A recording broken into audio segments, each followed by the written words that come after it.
Elias then had repaired engines, stitched hulls under pirate fire, and once landed a shuttle with spoons jammed into its guidance relay. Yet the royal capital of avarice made him feel like a farm boy in borrowed boots. His transport descended toward a city spread across floating mountains. Elias pressed his forehead to the window until the attendant cleared her throat. "Humans usually sit during descent," she said. "Humans usually don't descend toward a palace that appears to be judging them," Elias replied. Her long ears twitched, hiding a laugh.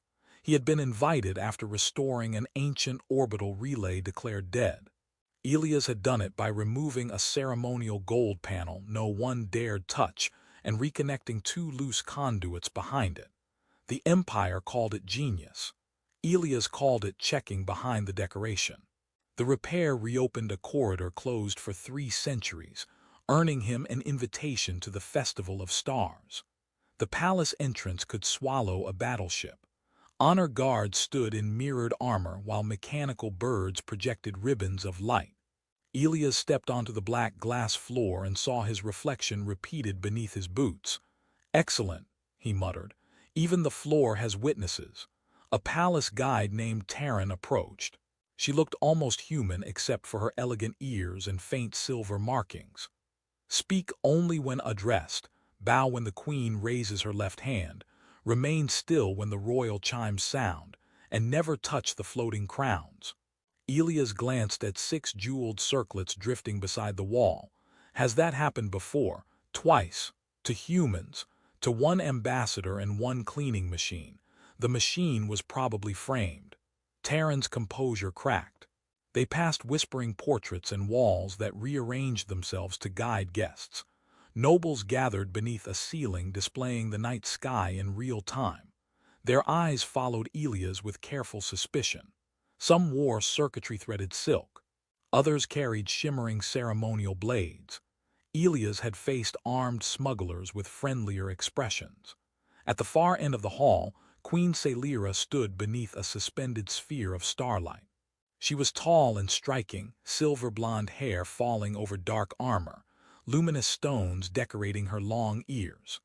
Beside her stood 2 identical girls in white and blue robes, perhaps 8 years old, both looking exhausted by royal discipline. One whispered something. The other covered her mouth, but Elias saw the smile. The queen's gaze settled on him. For a moment, Elias felt the pressure of recognition, though he was certain they had never met. Then the sensation vanished beneath the low vibration of the palace systems. Far below the celebration hall, behind doors sealed before the current dynasty was born, an ancient intelligence stirred. Black screens awakened, filling with symbols no living scholar could read. A pulse moved through buried quantum circuits, searching the palace, rejecting thousands of signatures, then stopping on Elias. Identity partial. Guardian pattern detected. 2 additional signals appeared beside his, faint but perfectly synchronized. In the hall above, the twin princesses turned toward him at exactly the same moment. Elias noticed and gave them a cautious wave. Both girls stared. "Perhaps don't do that," Taryn whispered. "Why?" "Because now they're smiling. That seems harmless." Across the chamber, the queen's expression changed. The ceremonial chimes began to ring. Old machinery listened below. The first chime rolled through the hall like metal falling into deep water. Nobles straightened. Guards lowered a spear. Taryn leaned closer. "Do not wave again." "I wasn't planning to." "Good. I was considering a thumbs up." Her long ears flattened. That gesture caused 3 diplomatic incidents. The ceiling opened into a projection of the galaxy. Blue suns burned above them while the floor revealed a simulated abyss. Gravity strings shaped music he felt before he heard. The Festival of Stars had begun. Queen Saelira raised her left hand. Elias bowed half a second later than everyone else and nearly struck a hovering lantern. It dodged him. "Even the furniture dislikes me," he murmured. "That was the Chancellor of Illumination," Taryn replied. "Of course it was." At the queen's side, the twins stood in mirrored positions. One wore a silver crescent clasp, the other a blue crystal. Their eyes remained fixed on Elias. Both tilted their heads, listening to something unheard. A herald announced the honored guests. Each name appeared as light. When Elias' Ven was spoken, the letters flickered. The star map shuddered. For one impossible second, every constellation bent toward him. Then the twins moved. The girl with the silver clasp stepped from the royal platform. Her sister followed so quickly their robes tangled. A guard reached, but they slipped past. Gasps spread as they ran between nobles, ignoring the queen's command. Elias froze. "Taran, do nothing. That is my strongest skill." The twins reached him together and threw their arms around his waist hard enough to force the air from his lungs. One buried her face against his coat. The other clung to his side and laughed, a bright, relieved sound in the stunned silence. Nobody moved. Elias raised his hands. "I would like the record to show that I did not initiate this." The silver-clasped princess looked up. "I reached him first."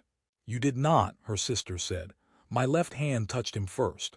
"Your sleeve touched him. Sleeves do not count." "They count in racing law." "This is not racing law." The argument might have been funny elsewhere. Here, beneath 1,000 horrified eyes, it sounded like the first crack in an empire. Queen Saelira descended from the platform. Her face stayed controlled, but light pulsed through the silver markings along her temples. "Liora, Nemi, release the human." Neither girl obeyed. The guards shifted. Spears unfolded into energized blades. Nobles backed away, some frightened, others calculating. A general in black armor pointed at Elias. "Your Majesty, the outsider has influenced them." "With what?" Elias asked. "My personality has never been described as influential." The twins tightened their grip. A vibration passed through the floor. The star projection vanished. Hidden panels opened along the walls, revealing ancient black lenses rimmed with gold. The ceremonial lanterns dropped. The floating crown spun away and formed a defensive circle around Elias and the children. Then a voice emerged from everywhere at once, deep and mechanical, layered with harmonics older than the palace. "Royal Heirs Seccured." The guard stopped. The queen went pale. Guardian proximity confirmed. Elias looked down. The twins stared up at him with complete trust, as if the machine had spoken something they had always known. He swallowed. "I'm beginning to suspect this invitation was not about the relay." The black lenses embedded in the walls turned toward Elias with the slow precision of waking eyes. A line of pale light swept across his face, descended over his chest, and divided into 3 shimmering threads, one surrounding him, the others wrapping around Liora and Nemi. The threads pulsed together like synchronized heartbeats. Queen Saelira stopped several steps away. The controlled calm she had worn throughout the ceremony was gone, replaced by something Elias could not name. Fear, recognition, perhaps both. "Deactivate the ancestral system," General Vaylor ordered. Palace technicians rushed to their consoles, but every screen rejected them with the same ancient symbol. "It has locked us out," one whispered. "The palace has never locked out the royal command network." "There is a first time for every disaster," Elias said. "I prefer mine with fewer spears pointed at me." Vaylor's blade remained aimed at his throat. Silence. "That is also popular advice where I come from." The twins giggled against him. Their laughter made the general look even more offended, as though humor itself were a security breach. The mechanical voice returned. "Biological resonance verified. Prenatal guardian imprint complete." A murmur rolled through the court. Elias glanced at Taran. "I understood every word individually. Together they become nonsense." "It means the bond formed before the princesses were born," she replied, her long ears rigid with alarm. "That seems difficult. I was not invited." Queen Saelira's eyes sharpened. "The twins are 8 years old." "Where were you 9 years ago?" Elias lowered his hand slowly. "Mostly flying rescue routes near the Karen expanse, occasionally making poor financial decisions. Specific routes, unregistered ones." Vaylor stepped closer. Convenient. Illegal salvage was convenient. This is extremely inconvenient. The floor beneath them opened without warning. Nobles scattered as a circular platform rose from below, bearing three ancient machines shaped like kneeling armored figures. Dust slid from their obsidian shoulders. They had no visible weapons, yet every modern guard took a cautious step back. One machine approached Elias, lowered its head, and pressed a metallic hand to the floor before him. The second and third mirrored the gesture before the twins. Ancestral sentinels, Saelira whispered. They have not awakened in 12,000 years. Nemi looked at the kneeling construct. Can we keep it? It belongs to the palace, Liora said. We live in the palace. Then it is already ours. Elias sighed. I have repaired enough old machines to know that naming them is how trouble begins. I named this one Pebble, Nemi declared. The sentinel's eyes illuminated blue. Designation accepted. Elias stared at it. Of course. The nobles erupted into louder whispers. Several backed toward the exits, but the doors sealed with a thunderous impact. Above them, the false stars disappeared. A vast geometric symbol spread across the ceiling, showing three circles connected by a triangular lattice. Elias felt a sudden pressure behind his eyes. For one sharp instant, he saw fire beyond a cracked cockpit window, a royal vessel spinning inside a storm of violet lightning, and two tiny pulses of life flickering on a medical display. Then the vision vanished. He staggered. The twins caught his hands before he fell. Queen Saelira saw the change in his face. What did you see? Elias looked at her, breathing hard. A ship inside a quantum storm. Her skin lost its color. That mission was erased. Apparently the palace kept a copy. Valor raised his blade again, but the ancestral sentinel moved between them so quickly the air cracked. Its black fingers closed around the energized weapon and extinguished it. Threat to Guardian detected, it announced. Elias looked from the machine to the queen. I would like to officially revise my earlier opinion. About what? Saelira asked. The relay repair. It was definitely the safer job. Queen Saelira dismissed the court before panic could become rebellion. The doors opened only after the ancestral intelligence confirmed Elias, and the twins would remain under protection. Nobles departed in whispering groups, each carrying a different version of the scandal. By sunset, Elias suspected half the capital would believe he had hypnotized the princesses with human eyebrows. He was taken beneath the palace through corridors untouched by ceremony. Silver crystal gave way to black alloy pulsing with blue light. Pebble followed, every step echoing like artillery. Does it always walk that loudly? Elias asked. Nemi frowned. Pebble is majestic. Pebble sounds like a warehouse falling downstairs. The sentinel turned its glowing eyes toward him. Majestically, Elias added. Saelira led them into a circular archive chamber.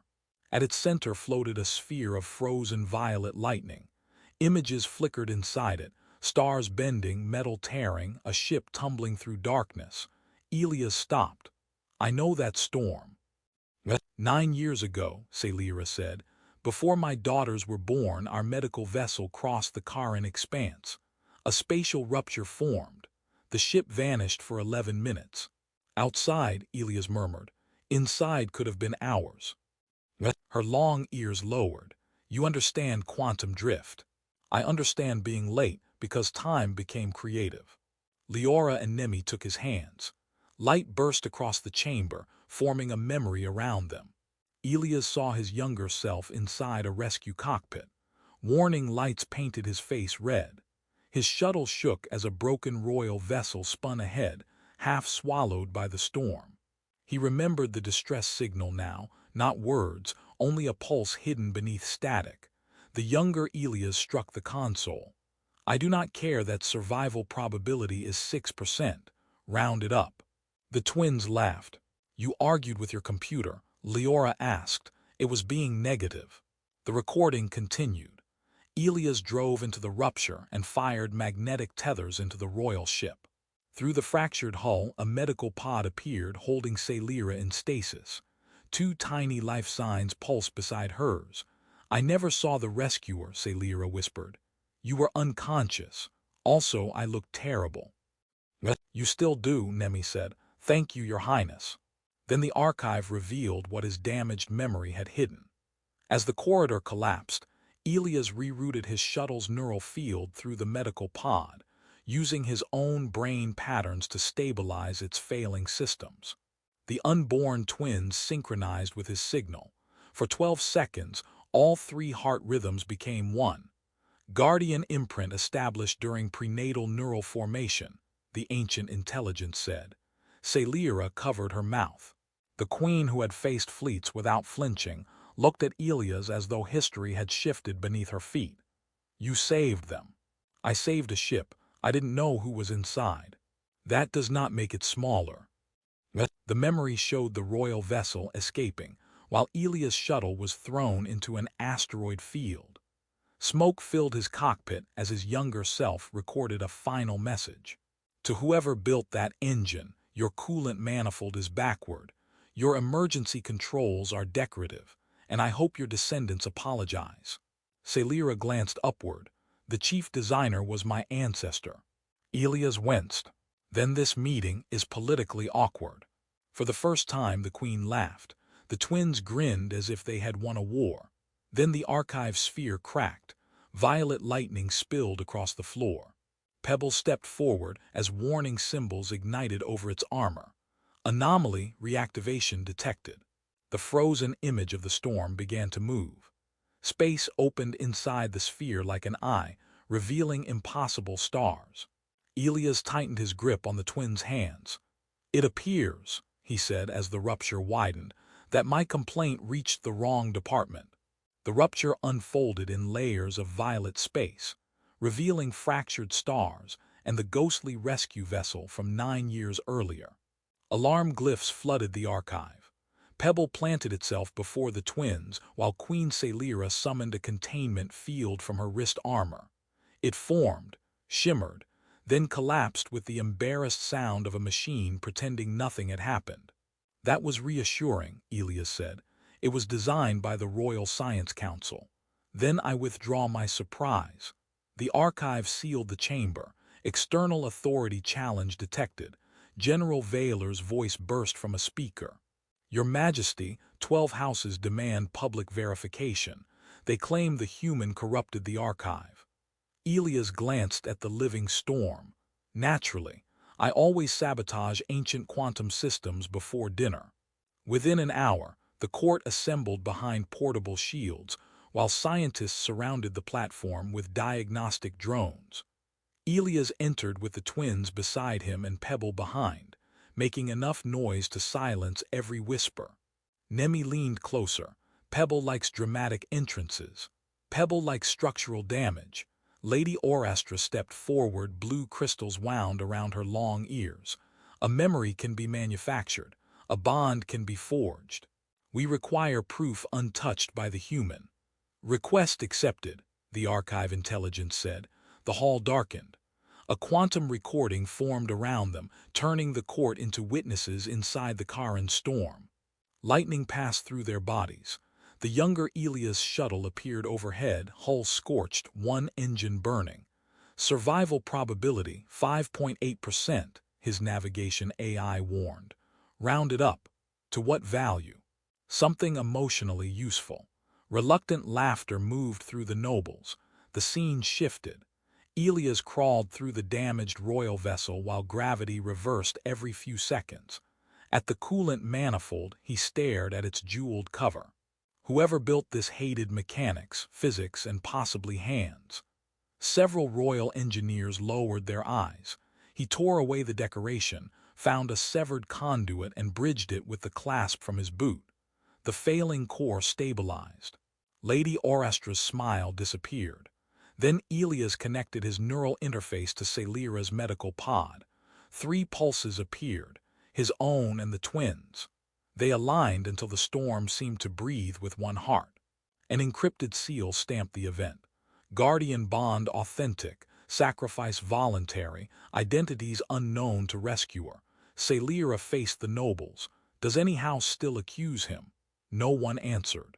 The younger Elias appeared again, blood on his temple, shouting as the engine restarted. "You overdecorated bucket move." An elderly engineer raised a hand. "That model was considered beautiful. It nearly killed a queen," Elias said.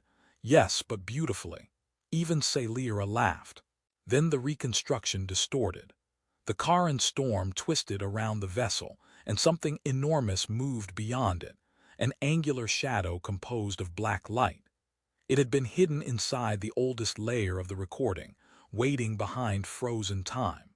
The archive had awakened whatever had been trapped inside. Warning symbols multiplied across the ceiling. The violet rupture opened above the throne room, bending light toward its center. Diagnostic drones fell from the air as if their power had been swallowed. "Hostile intelligence reconnected," the palace announced. The twins reached for Elias at the same instant. Their guardian threads flared, joining his in a triangular lattice that pushed the darkness back by a single step. Pebble raised its head. Blue light burned across its armor. Second rescue protocol required. Elias stared at the shadow while the nobles retreated behind their shields. He rolled up his sleeves. "I was afraid the first rescue had seemed too easy." The black shape within the rupture pressed against reality, until the throne room walls groaned. Stars vanished from the holographic ceiling one by one, consumed by a darkness that had no edge. Scientists shouted over collapsing instruments while nobles fled toward doors that refused to open. Elias remained beside the twins, watching their silver guardian threads tremble around his hands. "Second rescue protocol," he said. "Does anyone have the instructions?" "They were lost 11,000 years ago," Terran replied. "Naturally, instructions are always the first casualties." Queen Saelira activated every defensive satellite above the capital. Their beams descended through the palace roof as columns of blue light, striking the rupture without leaving a mark. The shadow absorbed them and grew larger. Ancient symbols crawled across Pebble's armor. Hostile entity identified, null architect, function, consumption of quantum possibility. Elias stared at the machine. "It eats possible futures." "Affirmative." Nemi frowned. "That is rude." "Finally," Elias said, "a scientific assessment I understand." The palace AI projected a map of the capital. Streets flickered between existence and emptiness. Towers vanished for seconds, returned older, then younger. Outside, transport ships hung frozen in the sky while citizens repeated the same movements in loops. The anomaly was not attacking matter. It was erasing every future in which the city survived. Elias felt the guardian bond tighten. Images flashed through his mind. Liora crying in a dark corridor, Nemi alone on a dead planet, Saelira standing before an empty throne. They were not memories but futures being tested and destroyed. "Stop showing me that," he whispered. "It is searching for the strongest emotional pattern," Saelira said. "Then it has terrible manners." The twins gripped his hands. Warmth traveled through their joined palms and the visions shattered. A new interface appeared before Elias, made from light only he could touch. 3 symbols rotated around a damaged central core. The archive intelligence spoke. "Guardian Triad can stabilize reality. Manual synchronization required." "Manual means dangerous," Elias said. "How dangerous?" "Survival probability 7.2%. He looked upward, rounded up. The twins answered together to something emotionally useful.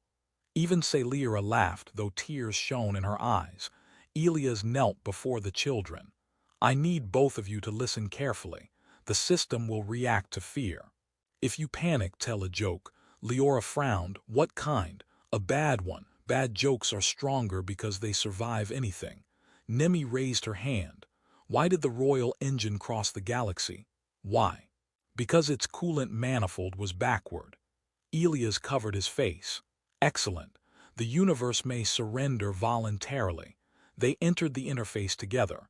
Light dissolved the throne room and placed them inside the storm. Vast currents of probability moved like rivers around the null architect. Elias saw billions of possible cities, queens, wars, and funerals flashing in its body. Pebble's voice guided them from far away. Align 3 neural patterns. Elias reached toward the central current, but the twins began arguing. I hold the left stabilizer, Liora said. You held it last time, Nemi replied. There was no last time. Then I have waited longer. Girls, Elias shouted as reality folded around them, please postpone the succession crisis. They grabbed opposite streams. Elias connected the third. Their heartbeats fell out of rhythm, then slowly matched. The guardian lattice expanded, cutting through the darkness in 3 brilliant lines. The null architect recoiled, and the palace reappeared around them. Saelira stood at the control dais, directing the orbital relays into a ring above the capital. The repaired relay, Elias realized, it can amplify the bond. Only if someone links it to the palace core, Taryn said. The core chamber is beneath the rupture. Elias looked at Pebble. Can you carry me there? The sentinel lowered one shoulder. Affirmative. Comfortably. Negative. Seconds later, Pebble charged through collapsing corridors with Elias clinging to its back while the twins guided them through the bond. Slower, he shouted. Second rescue protocol prioritizes speed. I would like the third protocol to prioritize dignity. They reached the core as violet lightning tore the floor apart. Elias connected the ancient relay through the same neural pattern he had used 9 years ago. Pain burned behind his eyes, but 2 small hands seemed to hold his from miles away. The orbital ring ignited. A wave of golden light passed through the city, restoring every stolen possibility at once. The null architect twisted, compressed, and collapsed into a black crystal no larger than a coin. Silence returned. Elias slid from Pebble's shoulder and lay on the floor. Tell the princesses, he murmured. Their joke was terrible. Pebble's eyes dimmed warmly. Statement recorded as praise. When Elias woke, the first thing he heard was Nemi whispering, "He looks dead." Liora answered, "Dead people usually do not snore." Elias opened one eye. For the record, I was performing emergency respiratory diagnostics. The twins leaned over his medical bed, their long ears decorated with tiny bands of blue light. Behind them, the palace infirmary hummed with regenerative fields, soft drones, and enough monitoring equipment to make him feel like a valuable engine component. Queen Saelira stood near the window, watching the capital rebuild itself beneath a sky still streaked with fading violet scars. "You were unconscious for 3 days," she said. "That is the longest vacation I have had in years. You nearly died. That is why the room was so quiet." Nemi climbed onto the edge of the bed. "Pebble said your final statement was praise. Pebble is developing a dangerous imagination." The ancestral sentinel waited outside the door, one massive shoulder wedged against the frame. Engineers had polished its armor, though a dent across its chest remained.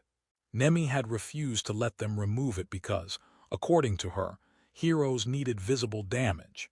Elias privately agreed. The null architect had been sealed inside a containment vault below the palace, where 6 independent AIs observed it and argued constantly about whose calculations had saved the city. Elias had reviewed their reports and concluded that artificial intelligence had inherited bureaucracy from its creators. The court reconvened 1 week later. The same hall that had once regarded him with suspicion now blazed with repaired constellations. Nobles filled the terraces, their expressions more respectful, though several still watched him as if he might accidentally adopt another royal child. Lady Orastra publicly withdrew her accusation. General Valor stepped forward without his weapon and bowed. "I misjudged you." Elias nodded solemnly. "I intend to preserve this moment in several unnecessarily detailed reports." Valor almost smiled. Almost. Queen Saelira stood before the throne in silver armor, her daughters at either side. The ancient palace intelligence illuminated the triangular guardian symbol above them. "Elias Ven," she said, "you saved my daughters before they entered this world. You saved them again when every future was being taken from us. No title can repay that debt. Good, Elias replied. Titles are difficult to store. A ripple of laughter moved through the court. Saelira's expression softened. Then accept one that asks nothing beyond what you already chose to be. The palace voice rolled through the chamber. Eternal guardian of the twin HEIRS. Honorary kin of the royal house. Political authority, none. Elias glanced upward. The machine sounded especially pleased about the last part. It knows you, Liora said. The twins were supposed to remain beside the throne until the ceremony ended. They lasted 11 seconds. Both ran toward him again, exactly as they had during the festival, and embraced him before the entire court. This time no guard raised a weapon. No noble whispered of manipulation. The hall simply watched as Elias knelt and held them both. He had spent most of his life leaving before people could ask him to remain. Rescue work had suited him because every bond ended when the damaged ship reached safety. He had believed distance made loss easier. Now, with Liora arguing that she had reached him first and Nemi insisting elbows counted as official contact, he understood how empty that safety had been. There will be rules, he warned them. Rule 1, no activating ancient weapons. What about ancient guardians? Nemi asked. Pebble is already activated. Rule 2, no naming dangerous machines. Too late, Liora said. Pebble raised one hand from across the hall. Elias sighed. This position lacks proper preparation. Saelira descended from the throne and stopped beside him. You may return to your own worlds whenever you wish. Elias looked through the palace windows toward the orbital relay glowing above the city. His repair had reopened a road between civilizations.